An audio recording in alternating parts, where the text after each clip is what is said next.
Hello everyone. Today in this video I will explain intra-arterial pressure and intraventricular pressure. Now during the cardiac cycle, what happens during cardiac cycle? There is blood flow. See, to make a fluid flow there should be a pressure difference. Which difference? Pressure difference. Now in these four chambers, in which we have one pair of arterial chamber and one pair of ventricular chamber, there during the cardiac cycle the pressure changes. Due to this change in pressure there is blood flow. That means this pressure is very important to study the cardiac cycle. Now, in this graph, you can see there are various waves. This is the A wave, X wave, C wave, X1 wave, V wave, and Y wave. How these waves are formed, what are their significance in the cardiac cycle, all we will explain in this video. Now, let me first tell you what is cardiac cycle. As I have already told you guys in earlier video of cardiac cycle, that cardiac cycle constitute of all the mechanical as well as electrical processes which happens from one heartbeat to another heartbeat. That means during this transition phase of one heartbeat and another heartbeat, all the mechanical and electrical events constitute of cardiac cycle. Now in arteria, what happens in arteria? The blood comes from whole body. In right arteria, the blood comes from superior vena cava as well as inferior vena cava, and in left atrium the blood comes from the lungs. Now when this blood comes, it went to ventricles, then at a particular stage arteria contracts to push that blood into ventricles, so it constitute of arterial contraction. So what is arterial contraction? Arterial contraction is a phase in which the blood in atrium get into ventricles.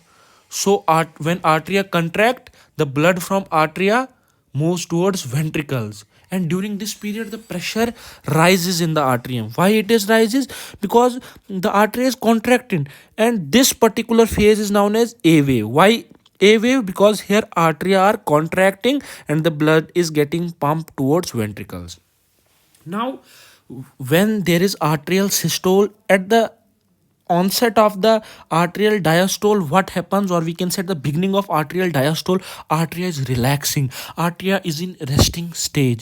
During this relaxation state, what happens, that the blood is moving towards the ventricles, so the blood volume is getting reduced, as well as the AV valves are getting open at the end of this phase. That means the pressure in the atrium is decreasing. So this X wave represents the beginning of arterial diastole, in which the pressure is decreasing in atrium. Pressure is decreasing in the atrium during X wave. Then C wave. When this AV valves get closed, what are these AV valves? These are the arterioventricular valves. That means these are the valves which are present between atrium and ventricles. Now after the arterial diastole, now the blood is in the ventricles. Now when blood is in the ventricles, now ventricular systole has to be done. So for the ventricular systole to be done, the first phase is isovolumetric contraction. Isovolumetric contraction is such a period in which there is no change in the volume. That means the AV valves will get closed. When the AV valves will get closed, then what will happen? This AV valve will bulge towards atrium due to the pressure, and some sort of blood also enters into the atrium, due to which pressure increases. So the rise in pressure in atrium during the ventricular systole is due to two reasons. One is the backflow of blood, and second is the bulging of AV valves into the atrium. Okay, then we have the ventricular systole. During ventricular systole, whole blood is in the ventricles. That means the pressure in the atrium will decrease because there is no pressure. Then blood will be pumped out from the ventricles towards body and lungs. There would be ejection period, and the blood will get out of the heart, and the pressure would decrease. Now why the pressure is decreasing here? You can see the volume will increase. Where volume will increase? In the atrium. Why? Because when the ventricles will contract, they will make this ring, atrioventricular ring, close to themselves. That means volume will increase and pressure will decrease. So pressure is decreasing here. Okay. Now why this pressure is increasing here? In the V wave, what happens? There is ventricular systole has been done. It is complete. Now the blood is getting filled back into the atrium. There is maximum arterial filling. Due to this blood coming into the atrium, the pressure increases, and it is represented by the V wave. Okay. Then we have Y wave. Y wave is a wave in which the blood is getting out of the arteria towards ventricle. So there is no blood, no pressure. That means there is, during the emptying of arteria, the Y wave is formed. Okay. And in this Y wave, there is opening of AV valves also. So this increase and decrease in pressure is shown in this graphical manner. Hope you understood it. Now let us come towards the intraventricular pressure. Now what is this intraventricular pressure? In this intraventricular pressure, we are going to study how pressure changes occur during ventricles while in the cardiac cycle. Now, firstly, during arterial systole, the blood is coming into ventricles. So as the blood is coming into the ventricles, the pressure in ventricles rises slightly because the blood is coming in the ventricles. Now the pressure suddenly increases due to isovolumetric contraction. What is this isovolumetric contraction? All the valves are getting closed and the ventricles are preparing itself to push the blood.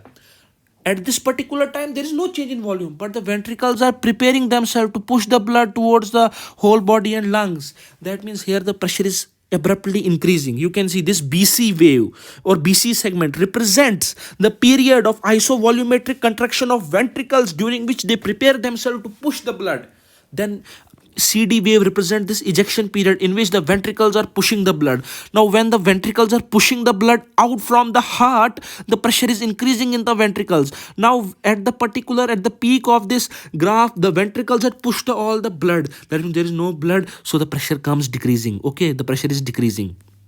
That means in CD segment of intraventricular pressure curve, we have two things. We have increase as well as decrease of pressure. Now this DE wave is protodiastole. Now what is this protodiastole? It is the onset of ventricular diastole. Now when ventricular are relaxing, that means the pressure is decreasing. This EF wave is isovolumetric relaxation. That means all the valves, AV valve as well as semilunar valves are closed. So pressure is decreasing. Now ventricles are preparing to take the blood from arteria. That means pressure is decreasing. In FG segment, we have rapid filling of ventricles. Pressure is still decreasing, but not abruptly, slightly decreasing. In GA wave, there is slow filling of ventricles. Pressure is still decreasing. Now we have this arterial diastole, due to which what happens? Arterial systole, due to which the pressure increases. Why? Because the blood is not coming fastly to ventricle. It is pushing the blood in the last segment. That's how this particular graph tells us all about the pressure in ventricles during cardiac cycle. One thing I have to tell you, that 80% of blood which comes from arteria to ventricles is only due to the pressure difference. There is no need of arterial contraction during this. Only 20% of blood you can see here and here is coming to ventricles only because of arterial systole. So this was all about the intraarterial pressure and intraventricular pressure. Hope you got it in a easy